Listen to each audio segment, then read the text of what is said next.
Your man out of Japan, Jay Contra here. We are going into Retro Game Camp in Akihabara. This is a controversial store amongst the retro gaming community simply because they charge way higher prices than other stores that are literally just down the street. But I think there is a very good reason why they can do that, and you'll have to watch the video to find out. We are looking at N64 games in this video, and we are also going to look at my favorite FPS of all time. Is Retro Game Camp truly that terrible? Well, we are going to look at N64 games, and we're going to find out. Starting off with Star Twins at $12, Shadows of the Empire, Mario Parties. So here we've got Mario Parties 1 through 3. And even at these prices, they are going to be cheaper than their American copies. We've got Mario Party 1 going for $10, Mario Party 2 for $10, and Mario Party 3, apparently slightly more sought after, going for $13. Now, we're not going to need to worry about batteries or anything in these games because as far as I remember, N64 games don't have save batteries in them. Maybe a few do, but I've never heard about any of them going bad. But that might change in a couple years. Who knows? Now, I would say if you're going to be going for a Mario Party, you might want to go for Mario Party 2, because Mario Party 3, I think, just adds in so much that I think really detracts from the experience. Mario Party 2 is really that sweet spot where you've got the innovative ideas and minigames from the original Mario Party without jumping the shark like Mario Party 3 did. Up at the top, we've got F-Zero X for $12. Excite Bike 64, the long anticipated sequel to Excite Bike, I am sure, going for $10, as well as, oh yeah, Beast Wars. I remember there is a Beast Wars game for the Nintendo 64. It's going for $15. Actually, those Mario Party games aren't terrible, but you could probably find them at the same price point in Surugaya Complete in Box. So that's something. So okay. So on the top right, we've got Snowboard Kids, or was it Snow Kids? Well, it's Snow Kids in Japanese. And at least actually, so the thing about Retro Game Camp is that yes, the prices are higher, but there is much better, I think, sort of presentation and branding. And what I mean by this is if you look at Snow Kids, you can see there they have already labeled this game as being, hey, you need to have a memory card.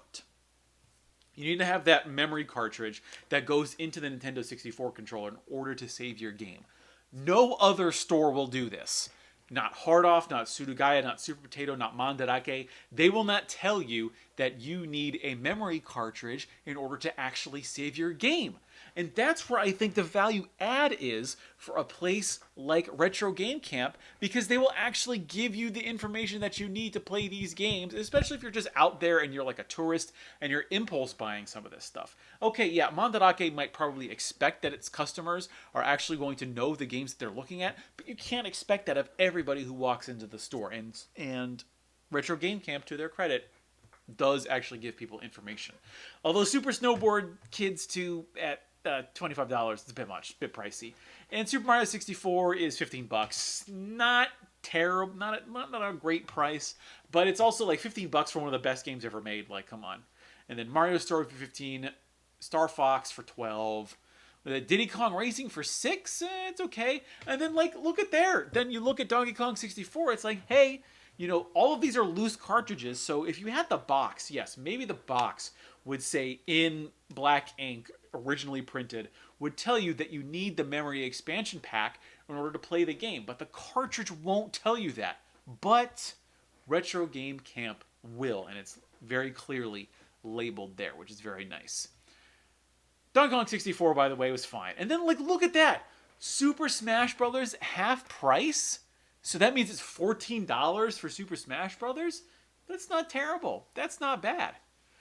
Original Super Smash Bros., by the way, it feels like when you play the original Super Smash Bros. For the N64, your gameplay experience, just the physical, the weight of the characters feels so much different from something like Melee, which I feel set the standard. Like when you play, there doesn't feel, at least to me, as the layman player of Smash Bros., there doesn't feel like there's that much difference in the weight or the inertia of the characters that you're controlling from Melee to Smash Ultimate for Switch.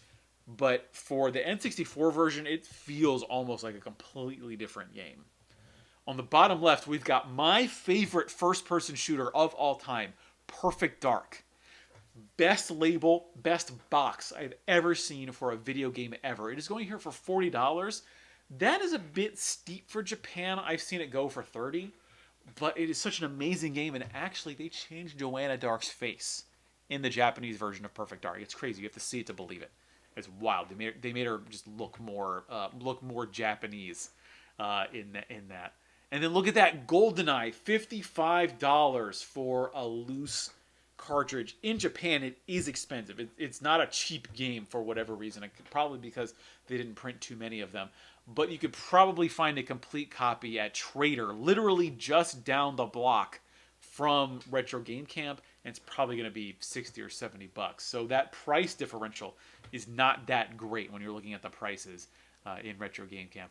A couple of Doraemon games. Oh, PD Ultraman 64. That's the game up at the very top that's hanging sideways. Do not play that game. It is not worth $12. It is terrible. I reviewed it on the channel a while ago. No, just don't do it. Oh, but games that I can highly recommend are the custom Robo games. It is baffling that these games did not get ported or localized in English, because custom Robo, even if it was just the first one, the second one is basically the first one but with more customizations. But custom Robo is basically you have a robot that fights in an arena, and you can change what weapons, armor it uses. It's got a funny story a little bit, and actually I don't even know if it's been translated. I think it might have recently received a fan translation, but it is so good. And $10, yeah, it's such a great game. You'll have a lot of fun with that $10. And then look at that Ocarina of Time, going for $15, but actually $8. $8 for Ocarina of Time. That's way better than what you're going to see for an English copy. And then we got Majora's Mask, $15. That's not actually bad. Majora's Mask actually has held its value in Japan. Bomberman Hero for $7, and then Shiren the Wanderer. Wow, $28 for Shiren the Wanderer. No. Shiren the Wanderer is like a $15 game at most. It's a good game. It's a really cool 3D roguelike from an amazing series. It's a great game that I think I would recommend to anybody who's into the Nintendo 64, especially to people who want to play Japan-only games. Oh yeah, Shiren the Wanderer is so good. And then actually, before we zoom away from here, you notice they're blurry now, but on the bottom right, there's Pokemon. There are 3 versions of Pokemon Stadium there. That is because when Pokemon Stadium first came out in Japan, I actually don't think it has all of the Pokemon on the game. They just were like, we got to cash in on the Pokemon phenomenon, just get a 3D Pokemon battler game out there as soon as possible. So they came out with Pokemon Stadium. Then Japanese Pokemon Stadium 2, which is there sort of over there to the bottom right, that is actually the full version of Pokemon Stadium that we received in English. And then to its right is Pokemon Stadium Gold and Silver, which is, I guess, technically Pokemon Stadium 3 in Japan, I guess. Here we've got a really interesting selection. You look there in the bottom center next to Pokemon Stadium to its left. That is Animal Crossing. Animal Crossing, if you're not aware, was originally a Nintendo 64 game. It came out in like 2000, I want to say. It was one of the last games released for the system. It is mind-blowing that a game, as I think, that has the depth to it that Animal Crossing does, was able to come out for the Nintendo 64. It was originally supposed to come out for the 64 DD, but then got moved over to a cartridge. And $11 is actually not bad for a cartridge of Animal Crossing. The completed box version is going to be like way more expensive. Then there are, of course, Bomberman, Bomberman 2, Bomberman Hero, PD Ultraman 64. Do not get it. And then Onagai Monster is okay. It's fine. Oh, what am I doing? I might have had to. Oh, there we go. There's Custom Robo complete in box. $20. $20 for an amazing game complete in box. Not terrible. Like, I'm not sure. I did all of my N64 collecting like 5 years ago, so I'm not familiar. And then $53. That's a bit steep. I remember finding it for like 20, but that was at a hard off. That's the thing is the trade-off you make when you're buying games in Akihabara is you were able to actually find these games, as opposed to like me meander around Japan for like 4 years before actually getting around to buying Custom Robo V2. I actually think I have that box somewhere around here. But V2, really fun, like Custom Robo and V2, great games that I highly recommend. Start out with Custom Robo if you like it. Ooh, wow, $80 $80 for GoldenEye. That's it's a bit cheap, a bit steep. Maybe $20 or $30 overpriced, probably. And Star Fox 24. No, there's tons of copies of Star Fox laying around Japan. You could find a complete unboxed Star Fox for much cheaper than $24. And then Sheeran the Wanderer. Wow, how much? $45. I remember I went to a hard off and I think they had like 10 copies complete of Sheeran the Wanderer for like $10, $20 each. You should not pay $45 for Sheeran the Wanderer. It's not that expensive of a game. It's good. And then 28 for Kirby 64. Maybe 20. Maybe 20. 20 if you walk around. Mario Golf. How much is Mario Golf? $16. Mario Golf. I rented Mario Golf and Mario Tennis. The only reason that I know anything about those sports is because I played Mario Golf and Mario Tennis. And then here's the, I wonder, oh, it does include the controller. This actually isn't bad. A complete, with the controller, Mario Kart 64, so you're getting the game, the controller, the box, the manual. It's not bad. Not bad for $44. Considering a controller costs anywhere from $20, not terrible. Although Mario Kart itself is like a $5 game in Japan. It's not that expensive. Mario Tennis, the only reason I know how tennis works at all is because of Mario Tennis. $19 though, kind of steep. Kind of same. Mario Party 2, complete, $18. Find it cheaper at Sudogaya. And that's the thing about Retro Game Camp is you can walk down the street to some of the biggest retro game shops in the world and find these games cheaper. But then again, they've built their brand so strongly that actually, if you don't know anything about retro games and you're starting off, I would say go to Retro Game Camp. It's at least look and get some information. Because no, a memory pack or the what do they call it? The high reso pack. That's what they call it. Interesting. And actually, there's difference. Wow, look at that. The one on the left and the one on the right actually have different writing on there. That's so interesting. I've never seen that. I've never compared memory expansion packs before. But $35, they're like $20. You can find them for $20 elsewhere. Like $10 for a memory cartridge. And oh, actually make sure a lot of these, the batteries are failing on the N64 memory cartridges. Unlike the PlayStation, which uses flash memory, the N64 ones actually have a watch battery inside of them that you'll have to replace. It's like it's CR2032 maybe. One of those are like $30. No, these are like $10. The AC adapters, you can find them at Hard Off for like $10. Ooh, a complete Zelda, $40. No, it's a great game, great cover. I love the box art for the Japanese. Oh, and Pokemon Snap, $25. Not bad actually. $25 is not terrible. It's like a $20 game. So $25, considering it includes tax, that's pretty good.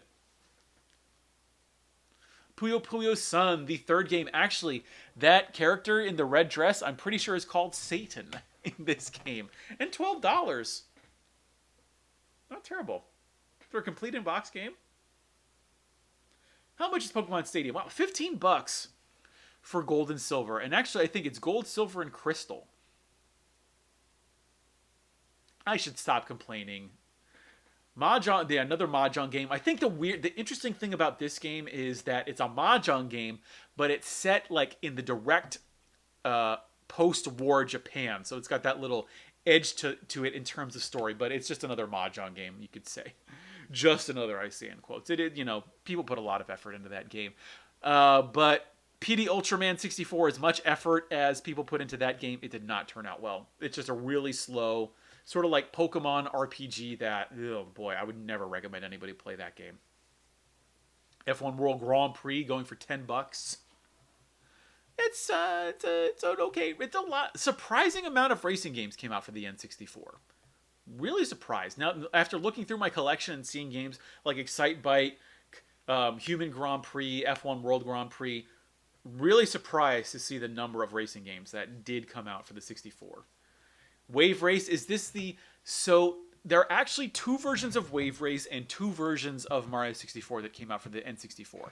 There is the regular versions that came out in, 1996? Because Wave Race 64 was a launch window game for the N64 in Japan.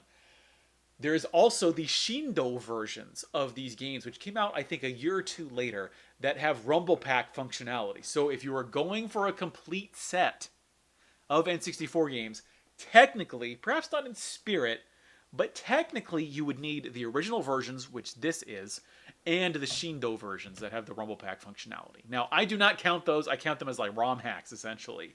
But that's just something to keep in mind if you're collecting N64. And then is this the... No, this is Dedo Dedo... what is that? Douchu? Yeah. So there are actually 3 Mystical Ninja games for the N64. One of them is Japan exclusive, and it's like a board game. It's like Mononoke something something. I forgot the proper title of it. What else do we have here? Oh, J-League Perfect Striker. I actually reviewed this. It's actually the Konami soccer games for the Japanese N64 are pretty good, and a bunch of those actually served as engines for soccer games that would come out abroad. Space Dynamites. Wow, you don't see that. A lot of these games, I wouldn't say they're very rare or even uncommon. You just don't see them because N64 collecting in Japan is just not super hot. Diddy Kong Racing, $20 for a complete cartridge, or for a complete copy. It's really like, none of these games got really expensive, except for Majora's Mask. This is actually the inner box. I don't know, let's see if I can check the thickness on this. This version, actually, you can see it, it's supposed to include the memory expansion kit. It does not, because the actual one that does include the memory expansion pack is like a really fat box. There's a couple of fat box Nintendo 64 games. I can think of Pokemon Stadium, which includes the transfer pack, that big one that we just saw that has Mario Kart because it includes the controller. There's also Star Fox because it includes the Rumble Pack. This is, oh no, actually it is the fat one. I thought it was thinner than it was. So there's also the thinner one that does not include the memory expansion pack that was sold separately, and then there is the one that does include the memory expansion pack. If that's $50 and it includes the memory expansion pack, that's actually not a bad deal, considering that a loose Majora's Mask is like $15. Your Donkey Kong 64 complete, 47? No, not for Donkey Kong. Well, if it include again, it's a fat one. I can't believe I can't tell. See, these are all the fat ones. I can't believe I couldn't tell from the thickness. And my depth perception in these videos is completely off. But here's Star Fox 64. This is the completest version, if that is something that matters to you when you're collecting for this system. There is also one, I believe, that was sold separately that does not include the Rumble Pack. That's going for $32. That's not great. And then $6, actually, I've seen these go for like $5 elsewhere. So seeing one at Retro Game Camp with the tax included, that's what we got to keep in mind. $6.60 for the transfer pack, not terrible. Not a terrible price. And there's a couple of other things here. This is, wow, okay. Ooh, $150 for the blue Pikachu Nintendo 64. Interesting. And then, over there on the right, that is, again, my depth perception may be off, but I believe that is the N64 copy of Perfect Dark. There are, again, in Japan, 2 different versions. One with the memory pack, one without. That looks like it is the inner pack. And does not have the beautiful. It is the best box ever for a video game. It is that beautiful. It is like a couch in a dark room with a woman with a gun sitting on it and a sniper rifle on the other side with the red and the black contrast. It is such a beautiful box. And then that blue Pikachu N64 going for $150. That's actually not terrible, considering that you'd probably pay even more for that if you're buying it off of eBay and you're living outside of Japan. So buying it in Japan, you could actually save a few bucks on that system. And then complete, actually, interesting. Okay, so notice here, I'm actually going to have to, I'm looking closer at my screen. So on the left, you'll notice there, they've got a complete Nintendo 64. That is going for about $80. That's actually, if you... Here's the thing, when you look at prices at systems in Akihabara. This is $80. You buy it, you've just spent $80. It's technically it is overpriced. Why? Because if you want to go out to, say, Hard Off, you can find completed box Nintendo 64s. I was actually just filming a video the other day where I saw one that was going for $40.